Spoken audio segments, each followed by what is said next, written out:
জাহাঙ্গীরনগর বিশ্ববিদ্যালয় কেন্দ্রীয় ছাত্র সংসদ জাকসু নির্বাচনে ছাত্র শিবির সমর্থিত সমন্বিত শিক্ষার্থী জোট যে প্যানেল ছিল সেই প্যানেল থেকে ২৫ জনের মধ্যে ২০ জনই বিজয় লাভ করেছে।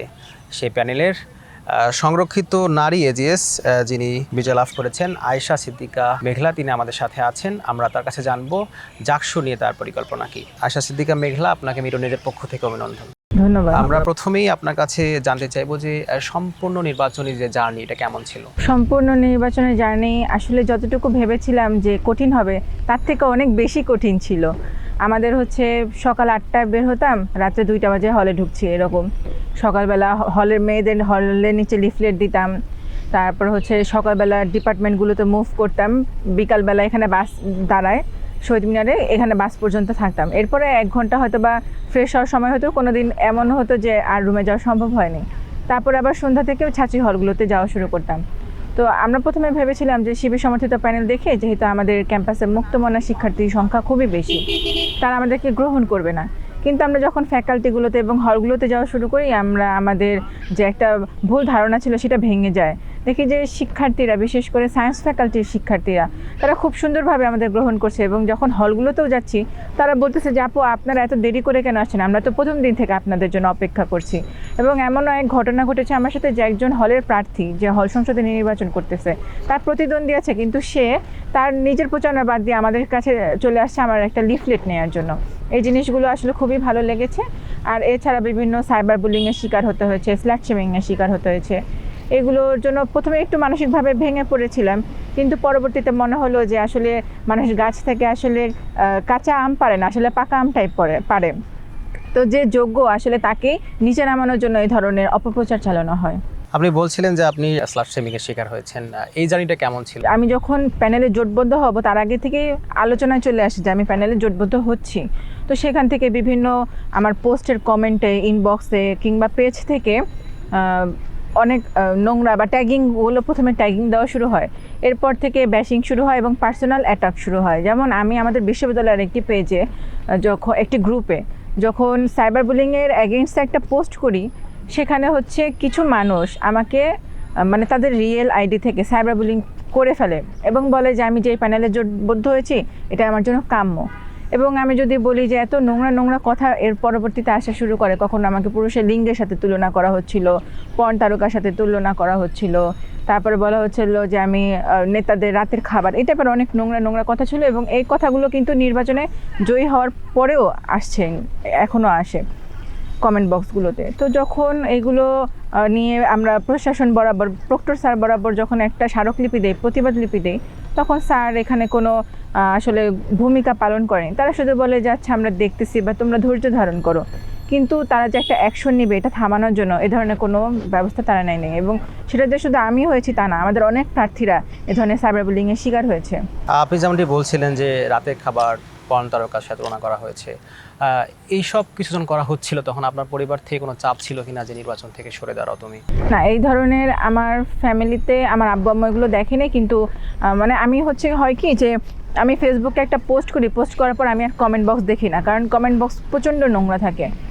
তো দেখা গিয়েছে যে আমাদের 4 বোনের একটা গ্রুপ আছে, আপন বোনদের, তো সেখানে আমার বড় আপু স্ক্রিনশট নিয়ে দিয়েছে যে এখানে কমেন্ট এইটা আসছে। তখন গিয়ে দেখলাম যে আসলে এরকম। তো পরে আমি আপুকে বলছি যে আসলে এগুলো দেখো না, কারণ আমরা দীপ্তি চৌধুরীর একটা টক শোতে আমি দেখেছিলাম যে ওনাকে যখন এই যে নিটল আপু ওনাকে জিজ্ঞাসা করে, তখন আপু বলতেছিল যে আমার কমেন্ট বক্সে এত নোংরা নোংরা জিনিস আসে, আমি আমার আম্মুকে কখনো ওটা দেখতে দিই না, সবসময় না করি, এবং সে নিজেও দেখে না।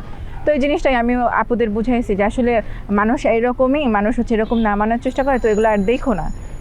এইভাবেই সমাধান করার চেষ্টা করেছি আসলে। আমরা তো দেখি যে সামাজিক যোগাযোগ মাধ্যমে এবং বিভিন্নভাবে অভিযোগ করা হয় যে ছাত্র শিবির তারা নারী বিদ্বেষী। তো আপনার তো অনেকেই নারীরা তাদের সাথে জোটবদ্ধ হয়েছেন এবং নির্বাচনও করেছেন, এখন কাজও করছেন, কি মনে হয়েছে আসলে কতটা নারী বিদ্বেষী তারা? আমাদের বিশ্ববিদ্যালয়ে তারা যখন প্রকাশে আসে, এর ভিতরে তারা প্রায় অনেকে, আমি যদি বলি 80% তারা বিভিন্ন সামাজিক রাজনৈতিক সংগঠনের সাথে যুক্ত ছিল। তো স্বেচ্ছাসেবী যে সংগঠনগুলো, সেখানে কিন্তু শুধু ছেলেরা না, মেয়েরাও ছিল। এবং তাদের যদি ফ্রেন্ডদেরকে আপনারা জিজ্ঞাসা করেন, মেয়ে ফ্রেন্ডদের, তারা সবাই বলবে যে না এই ছেলেটা ভালো অনেক, এই ধরনের। তো আমিও তাদেরকে ব্যক্তিগতভাবে চিনতাম, এবং তারা শিক্ষার্থী বান্ধব অনেকগুলো কাজ করে, সেখানে নারীদেরও বিপুল পরিমাণে অংশগ্রহণ ছিল। এখন একটা হেলথ ক্যাম্প ছিল, যে ক্যাম্পে আমি ভলেন্টিয়ার হিসেবে কাজ করার সুযোগ ছিল। তো সেখানে আমরা দেখেছি যে তারা নারীদের প্রতি কতটুকু শ্রদ্ধাশীল এবং সেই বিশ্বাস থেকেই প্যানেলে জোটবদ্ধ হওয়া। এবং আমরা যখন দিনে একসাথে 15-16 ঘন্টা করে একসাথে অতিবাহিত করছি, সকাল 8টা থেকে রাত্রে 12টা 1টা পর্যন্ত তাদের সাথেই আমাদের থাকা, এবং তারা প্রচণ্ড পরিমাণে আমাদের সেফটি বজায় রেখেছে, আমাদের সম্মান দিয়েছে, আমাদের কি লাগবে না লাগবে সেগুলো আগে মেয়েদেরটা দেখার চেষ্টা করেছে এবং করেছেও যতটুকু সম্ভব। তো এই যে নারী বিদ্বেষী যে ট্যাগিংটা, এটা আসলে ভুল। এবং আমি মনে করি যে যারা এই ধরনের মনে করে যে তারা আসলে ইসলাম আরোপ করবে, নারীদের বোরকা পরবে, আপনারা আমাদের একটু সময় দেন, আমরা কয়টা দিন পরিচালিত করি, এরপর আপনারা দেখেন যে আসলে তারা এইরকমই কিনা, আমরা আপনাদের ভুল ভেঙে দিব, এটা আমি সবাইকে বলতে চাই। আপনি জাকসুতে নারী এজিএস পদে বিজয় লাভ করেছেন, আপনার স্পেসিফিক কাজ কি? আমি যেহেতু নারী এজিএস পদে নির্বাচন করেছি এবং বিজয়ী হয়েছি, সেক্ষেত্রে আমার আমার পুরো একটি কাজে থাকবে শুধু নারীদেরকে নিয়ে। এখন সেখানে আমাদের বিশ্ববিদ্যালয়ে 50% নারী শিক্ষার্থী এবং সেখানে বিভিন্ন ধর্মের, মতাদর্শের, বর্ণের, গোত্রের শিক্ষার্থী আছে, ধার্মিকও আছে, আবার নাস্তিকও আছে, সকল কিছু মিলে আমাদের একটা ক্যাম্পাস।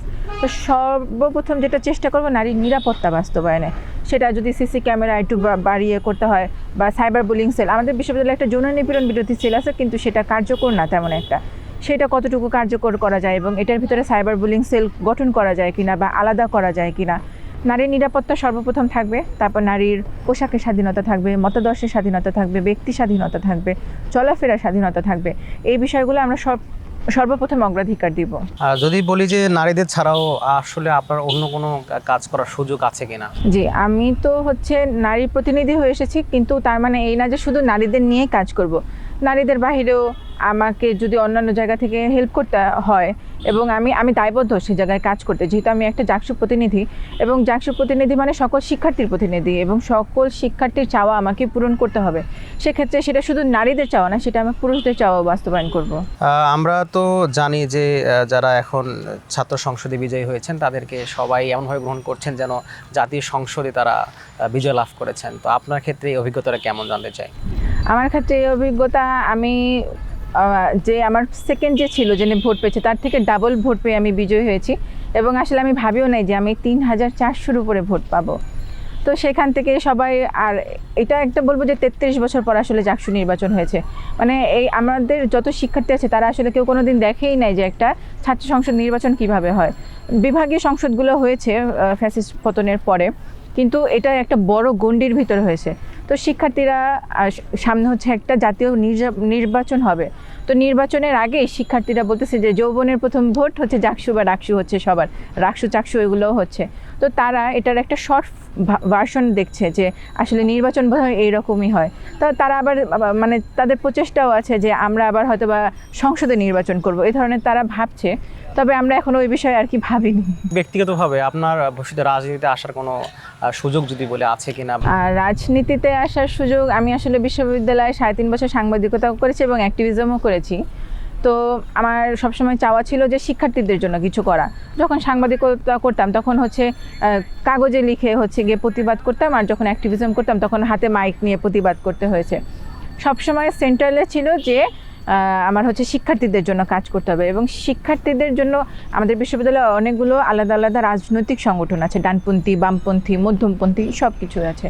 তো যখন একজন শিক্ষার্থী কোনো বিপদে পড়ে বা তার কোনো চাওয়া থাকে, দাবি থাকে, তখন সে ভাবে আসলে আমি কার কাছে যাব, কোন সংগঠনের নেতার কাছে যাব।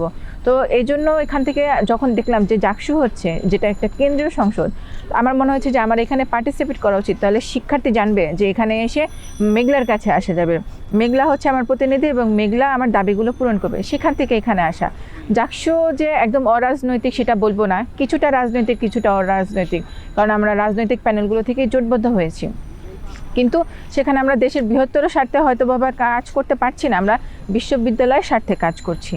তো সেই ক্ষেত্রে যদি এখনও তো 1 বছর বাকি, এর ভিতরে যদি কখনো মনে হয় যে রাজনীতিতে যুক্ত হব, তাহলে হয়তো বা হব, কিন্তু এখন পর্যন্ত সেই চিন্তা ভাবনা নেই। আপনি যেমনটি বলছিলেন যে জাকসু সম্পূর্ণভাবে রাজনৈতিকভাবে মুক্ত নয়, সেক্ষেত্রে আপনাদের যে প্যানেল ছাত্র শিবিরের, তাদের পক্ষ থেকে এখন পর্যন্ত কোনো চাপ আছে কিনা? আমাদের 25 জনের ভিতর 20 জনই কিন্তু শিবির সমর্থিত প্যানেল থেকে, কিন্তু আবার আমরা অনেকে শিবিরে জোটবদ্ধ হয়েছি।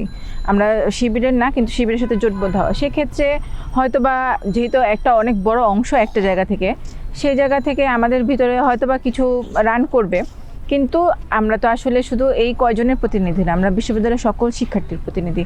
সেক্ষেত্রে আমার মনে হয় যে আসলে জাকসু হওয়ার পরে আমাদের যে আলাদা যে রাজনৈতিক সংগঠনগুলো আছে সেগুলোর প্রভাব কিছুটা কমে আসবে, কারণ শিক্ষার্থীরা তাদের কাছে যাবে না, তারা জাকসুর কাছে আসবে, জাকসুর প্রতিনিধিদের কাছে আসবে। সেক্ষেত্রে অন্যান্য রাজনৈতিক সংগঠনের যে লেজর ভিত্তিক রাজনৈতিক সংগঠনগুলো আছে তার প্রভাব কিছুটা কমে আসবে। আপনি বলছিলেন যে আপনি প্রায় 3000-এর বেশি ভোট পেয়েছেন এবং আমরা যেমনটি জানি যে প্রায় 8000-এর কাছাকাছি ভোট কাস্ট হয়েছে। তো সেই জায়গা থেকে প্রায় 5000 ভোট তারা আপনাকে ভোট দেয়নি। তো তাদের তো একটা ইশতেহার বা ইচ্ছা ছিল, তো আপনি তাদের যে ইশতেহার বা ইচ্ছে সেই বিষয়গুলো কীভাবে সমন্বয় করবেন? এখনও ইচ্ছা আছে, এখনও সময় বের করতে পারিনি যে যারা আমার প্রতিদ্বন্দ্বী ছিল তাদের সাথে বসবো, তাদের সাথে আলোচনা করব এবং ইশতেহার বাস্তবায়ন বলতে যে শুধুমাত্র তার ইশতেহার বাস্তবায়ন করতে হবে না। যেমন আমি যে কটা ইশতেহার দিয়েছি এর বাইরেও কিন্তু শিক্ষার্থীদের অনেক চাওয়া পাওয়া আছে। তো আমরা শিক্ষার্থীদের নিয়ে বসবো, হল সংসদের শিক্ষার্থীরা আছে। তো আবার এটাও হতে পারে যে আমরা বিভিন্ন গুগল ফর্মের মাধ্যমে বা পার্সোনালি শিক্ষার্থীদের থেকে তাদের দাবি দাওয়াগুলো নিব এবং যে বিষয়গুলো আমাদের মনে হয় যে বাস্তবায়ন করা সম্ভব এবং বাস্তব এবং শিক্ষার্থী বান্ধব, সেগুলো আমরা অবশ্যই পালন করব এবং সেখানে বিভিন্ন সংগঠনের মানুষ, সামাজিক সংগঠন, রাজনৈতিক সংগঠন কিংবা সাধারণ শিক্ষার্থী সবার অংশগ্রহণ নিয়েই আমরা এগুলো বাস্তবায়ন করব। আপনাকে মিরর নিউজের সময় দেওয়ার জন্য অসংখ্য ধন্যবাদ। দর্শক, আমরা যেমনটি শুনছিলাম আয়েশা সিদ্দিকা মেঘলার কাছ থেকে জাহাঙ্গীরনগর বিশ্ববিদ্যালয়ে তিনি কি করবেন এবং তিনি যে দায়িত্ব পাবেন সে দায়িত্বের মধ্য থেকে শিক্ষার্থীদের যে চাওয়া পাওয়া সেটি কতটুকু পূরণ করতে পারবেন। আবারও আগামী কোনো পর্বে দেখা হবে, সেই পর্যন্ত ভালো থাকুন, সুস্থ থাকুন, ধন্যবাদ।